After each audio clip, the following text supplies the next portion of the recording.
भूत भावन भगवान भोलेनाथ की दिव्य पावन महती कृपा करुणा से शिव महापुराण के तृतीय दिवस में हम सभी प्रवेश कर रहे हैं।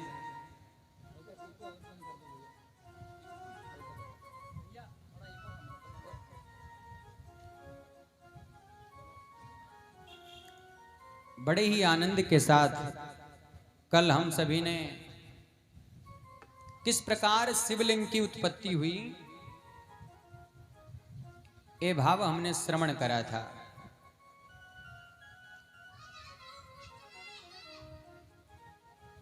शिवलिंग की उत्पत्ति के बारे में हम सभी ने सुना था, कैसे उसका पूजन करना चाहिए, कब करना चाहिए, भगवान शंकर को क्या प्रिय है, इन सब बातों का कल हम लोगों ने श्रवण करा। अभी बड़े भाव से तृतीय दिवस की कथा में हम प्रवेश करें, उसके पहले एक बार प्रेम से बोलो हर हर महादेव। हर हर महादेव। ऐसा नहीं, थोड़ा जोर से बोलो, हम तक तो आए आवाज। हर हर महादेव। हर हर महादेव। सावन का महीना है और बाबा इतने दयालु हैं, एक बार आप पुकार कर तो देखो, भोले नाम अति मीठा है, कोई गाकर देख ले। आएंगे मेरे भोले बाबा, कोई बुलाकर देख ले। वो तो तैयार ही बैठे रहते, कोई बुलाए तो हमको, बस हम लोग ही देरी कर देते बुलाने में, और जैसे ही हम बुलाएं सो बाबा दौड़े दौड़े आए। तो हम लोग अब तीसरे दिन की कथा में प्रवेश करें। बड़े भाव से मस्ती के साथ अपने मन को एकदम से एकाग्रचित करिए और मन को मात्र कथा में रखिए। जब मन यहाँ होगा तभी तो यहाँ की बात हमारे अंतःकरण में प्रवेश करेगी, और जब मन कहीं होगा तो कथा अंतःकरण में नहीं जाएगी, फिर तो कल्याण होने वाला नहीं है। इसलिए बड़े भाव से बिल्कुल मन के साथ बाबा की कथा का श्रवण करें। भगवान श्री सूत जी से सौनक आदि 88,000 ऋषि जो बैठे हुए हैं वो प्रश्न कर रहे। वो कहते हैं, महाराज कल आपने हमको बहुत सुंदर चरित्र सुनाए, शिवलिंग की उत्पत्ति के बारे में हमको बड़ा आनंद आया। अब हम चाहते हैं भगवान आप हमको और सारी कथाओं को सुनाओ जिससे हमको और आनंद प्राप्त होवे। कहे क्या सुनना चाहते हो? तो कहते हैं, सुनिए महाराज, सदा शिव कथा प्रश्न पुरुषस्त्रीण पुनाति वक्तारं प्रक्षं श्रोतु जाह्नवी सलिलं यथा। कहे प्रभु हमको शिव जी की कथा सुनाइए कि किस प्रकार भगवान माता सती के साथ में विवाह करते हैं, कैसे माता पार्वती के साथ में विवाह करते हैं, कैसे कुबेर के साथ मित्रता होती है, कैसे उनके बेटा होते हैं, कैसे तारकासुर का वध करते। जितनी भी 7 संहिताएं हैं शिव महापुराण की, आप हमें 7 संहिताएं श्रवण कराओ। सूत जी बड़ा प्रसन्न हो गए, धन्य हो तुम ऋषियों, आपने जो प्रश्न करा है यही प्रश्न एक बार नारद जी ने ब्रह्मा जी से किया था। आपको पता है ना, शिव पुराण जो है नारद और ब्रह्मा जी के बीच की जितनी वार्ता है वही है शिव पुराण। नारद और ब्रह्मा का प्रसंग है वो शिव पुराण। नारद जी प्रश्न किए तो शिव पुराण ब्रह्मा जी ने नारद जी को सुनाया। तो कह रहे नारद जी ने यही प्रश्न एक बार ब्रह्मा जी से किया था। पूछे कब किया था, ये भी तो बताइए।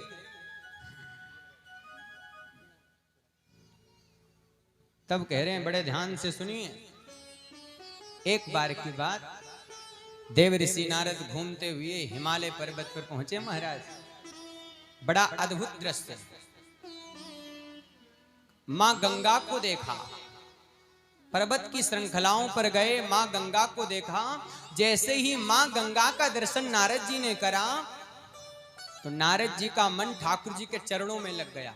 अच्छा, स्वाभाविक है, अगर गंगा मैया को देख करके भी ठाकुर जी के चरणों में मन ना लगे तो जीवन बेकार है, क्योंकि मां गंगा ठाकुर जी के चरणों से ही निकलती हैं।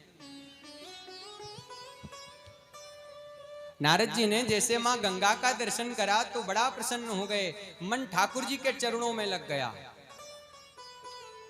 बड़ा सुंदर दृश्य है। हिमगिरि गुहा एक अति पावन, बह समीप सुर सरी सुहावन। हिमगिरि गुहा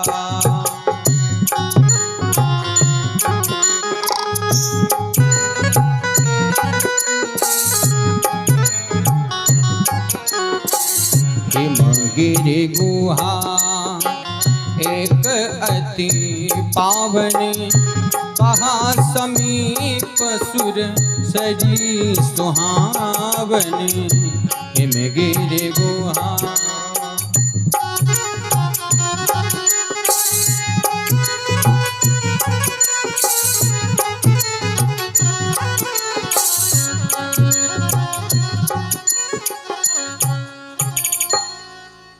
नारद जी ने देखा, और वो गुफा कोई साधारण गुफा नहीं है।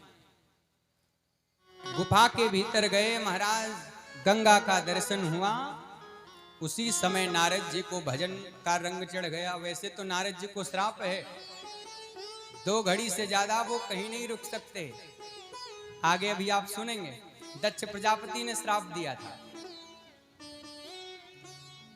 लेकिन जब वहां पहुंचे तो नारद जी का मन भजन में लग गया। नारद जी भजन करना बैठ गए, तप करने के लिए। भगवान के चरणों में प्रीति हो गई। देखिए, हम लोग शिव पुराण सुन रहे हैं, अच्छी बात है। शिव पुराण सुन रहे हैं, तब भी हमको भगवान श्री हरि के चरणों में प्रेम रखना बहुत ही आवश्यक है। अगर हम भगवान नारायण से प्रेम नहीं करेंगे तो भगवान शंकर हमसे नाराज हो जाएंगे, भगवान शंकर हम पर प्रसन्न नहीं होंगे। बाबा कहते हैं, शिव पद कमल जिनई रति नाही। जिनको भगवान कहते हैं, जिनको शंकर जी से प्रेम नहीं वो हमें प्रिय नहीं। और बाबा भी कहते हैं, जिनको राम जी से प्रेम नहीं वो हमें प्रिय नहीं।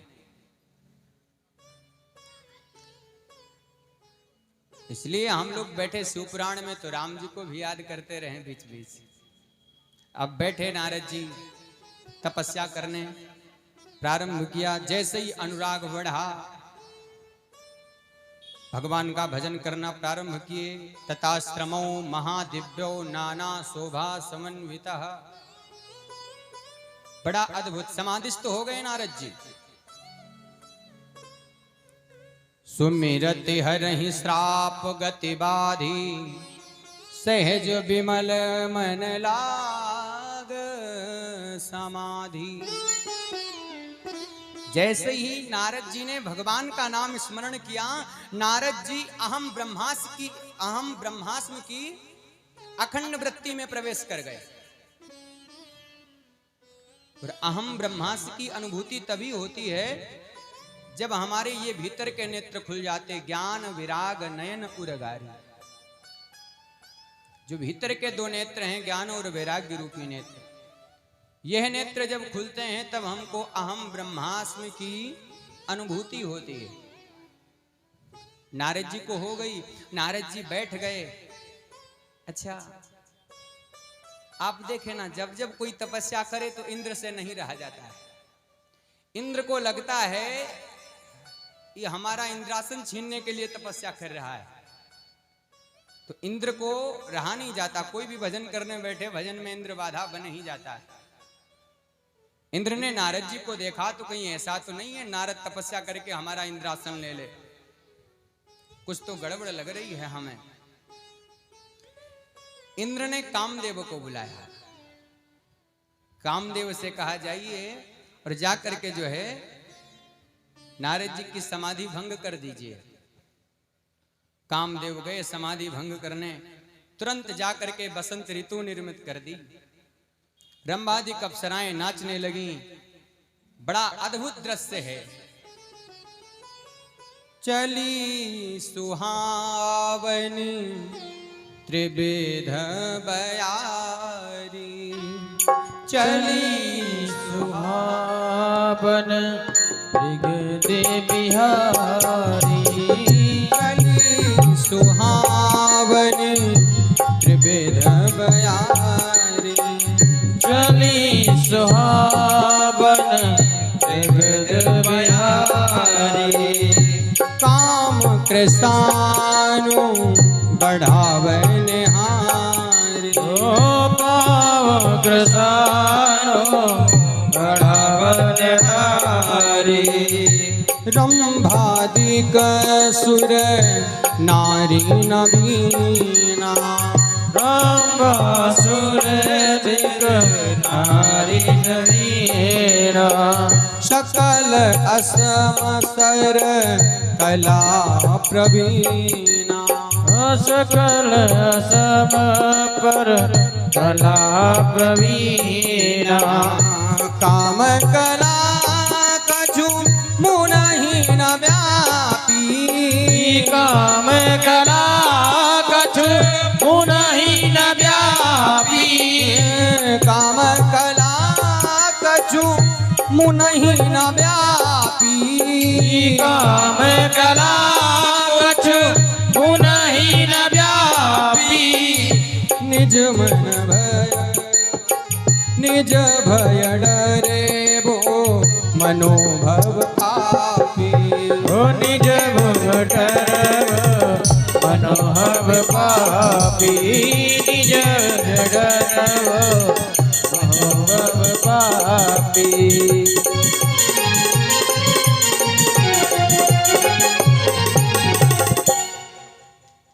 कामदेव गए। कामदेव ने जा करके रंभादिक अप्सराओं को नचवाना प्रारंभ कर दिया। बसंत ऋतु का निर्माण कर दिया। सोचे नारद जी की समाधि टूट जाए। पूरा प्रयास किया किंतु बाबा भोलेनाथ की कृपा से नारद जी का कुछ भी नहीं बिगाड़ पाया। वो क्यों?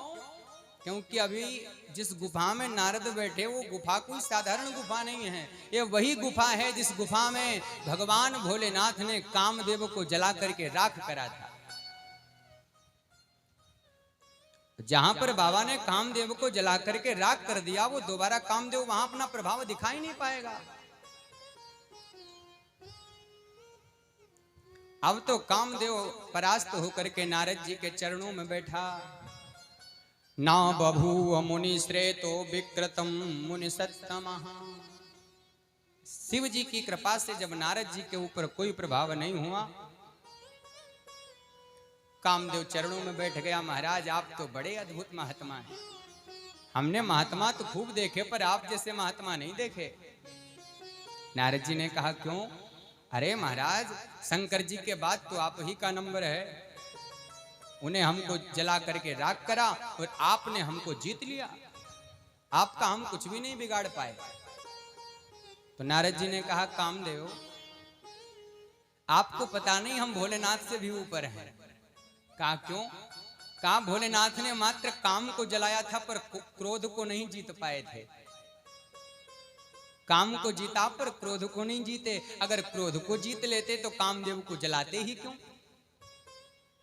भाई नेत्र खुला जब बाबा का तीसरा क्रोध आया तभी तो, और कामदेव जल करके राख हो गया। तो नारद कह रहे हम तो भोलेनाथ से भी आगे। पता नहीं तुमको, उनने तुम्हें जलाया भर था, क्रोध को नहीं जीत पाए और हमने काम को जीता, क्रोध को जीता। कामदेव ने सोचा इनको अपनी प्रशंसा ज्यादा ही प्रिय लग रही है। कुछ लोग होते हैं ना प्रशंसा प्रेमी होते हैं। जब उनकी प्रशंसा करना शुरू कर दो तो बड़ा बड़ा भीतर से प्रसन्न बड़ा। लेकिन भैया एक बात याद रखो, प्रशंसा भी उतनी ही सुनो जितनी पचा सको। अगर ज्यादा हो गई तो नुकसान कर जाएगी। आप देखे होंगे जो सिद्ध होगा, कुछ जानता होगा, ज्यादा समझदार होगा, आप उसकी प्रशंसा करोगे तो बस एक अरे छोड़िए महाराज छोड़िए हो गया। वो जानता है क्योंकि प्रशंसा भी बहुत हानिकारक होती है। लेकिन कामदेव ने सोचा नारद जी को ज्यादा ही कुछ प्रिय लग रही है, तो कामदेव बोल पड़ा, बाबा आपने हमको जीता, क्रोध को जीता, और हम बताएं आपने, आपके भीतर लोभ भी नहीं है, आपने लोभ को भी जीत लिया। क्यों? बोले आपको अगर लोभ होता तो आप इंद्रासन का लोभ करते। इंद्रासन के भय से हमको कामदेव कह रहा है ना, इंद्र ने भेजा था, लेकिन आपके भीतर तो लोभ भी नहीं है। अब तो आप भगवान शंकर से 3% आगे बढ़ गए, 3 और बढ़ गए आगे पॉइंट। अरे अब क्या कहना, नारद जी और प्रफुल्लित हो गए। आहा हा, अब तो लग रहा है हमारा बिल्कुल। नारद जी अपनी महिमा सुन करके बड़ा प्रसन्न। अब चले वहां से, सोचे अब भगवान शंकर को बता दिया जाए कि अब तुम्हारा जमाना चला गया है, अब हमारी महिमा आ गई है, हम आपसे आ गए। ऐसा सोच करके नारद जी जो है काम को पराजित करके अभिमान भरे कैलाश पर्वत पर गए। अभिमान आ गया नारद को कि हमने काम क्रोध लोभ को जीता है। अरे भैया कियो करायो सब गयो जब आयो अभिमान। आप कितना भी अच्छा कर लीजिए, अगर आपके भीतर अभिमान तनिक भी आ गया ना, तो आपका जो भी अच्छा कर्म है वो सब नष्ट हो जाएगा। नारद जी अभिमान से भर करके कैलासम प्रयो शीघ्रम स्वरवत्ती अदितुम मदि। अभिमान से भर करके बाबा भोलेनाथ के पास गए। तब नारद गवने शिव पाही जेता काम अहमिति मन माही। अभिमान से भर करके नारद कैलाश पर्वत पर पहुंचे। बाबा ने सोचा नारद जी पधारे हैं, संत हैं, और हमें लग रहा है नारद जी के आने पर हमारा एक लाभ हो जाएगा कि हमको कथा सुनने को मिल जाएगी। क्यों? क्योंकि भैया जब संत मिलते हैं तो भगवान का दर्शन होता है। भगवान का दर्शन तभी होता है जब संत मिलते हैं। और भगवान शंकर अपना भगवान किसको मानते? विष्णु भगवान को। नारद जी ने जैसे ही कैलाश में प्रवेश करा, बाबा ने देखा तो बड़े प्रसन्न हैं, क्योंकि बाबा जानते हैं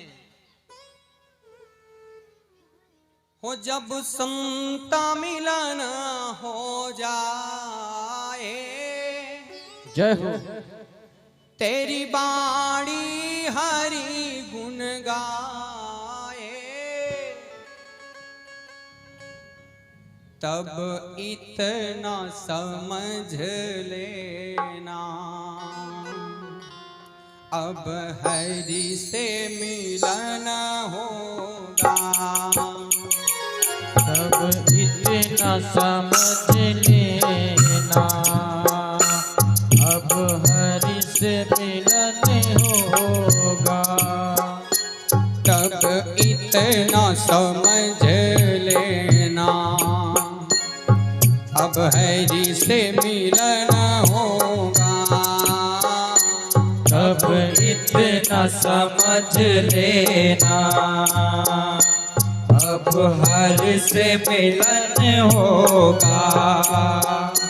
जब संता मिलन हो जाए, जब संत मिलन हो जाए, तेरी बाणी हरि गुण गाए, तेरी बाणी हरि गुण गाए, तब इतना समझ लेना अब हरि से मिलन होगा। हो तब इतना समझ लेना अब हरि से मिलन होगा।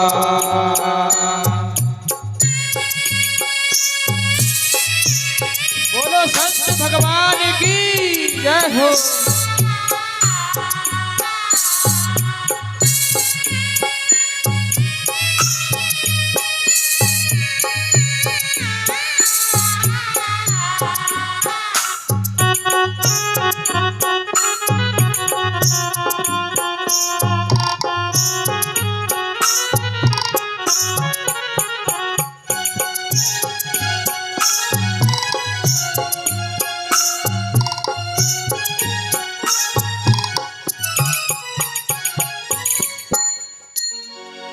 नहीं क्रोध किसी पर आए, नहीं क्रोध किसी पर आए, सब में तो नजर हरि आए, सब में तो नजर हरि आए, नहीं क्रोध किसी पर आए, नहीं क्रोध किसी पर आए, सब में तो नजर हरि आए, सब में तो नजर हरि आए, तब इतना समझ लेना, तब इतना समझ लेना, अब हरि से मिलन होगा, हो तब इतना समझ लेना, अब हरि से मिलन होगा, अब इतना समझ लेना, अब हरि से मिलन होगा, जब संता मिलन हो जाए, जब संत मिलन हो जाए, तेरी बाणी हरि गुण गाए, तेरी वाणी हरि गुण गाए, तब इतना समझ लेना, अब हरि से मिलन होगा, हो तब इतना समझ लेना, अब हरि से मिलन होगा, तब इतना समझ लेना, अब हरि से मिलन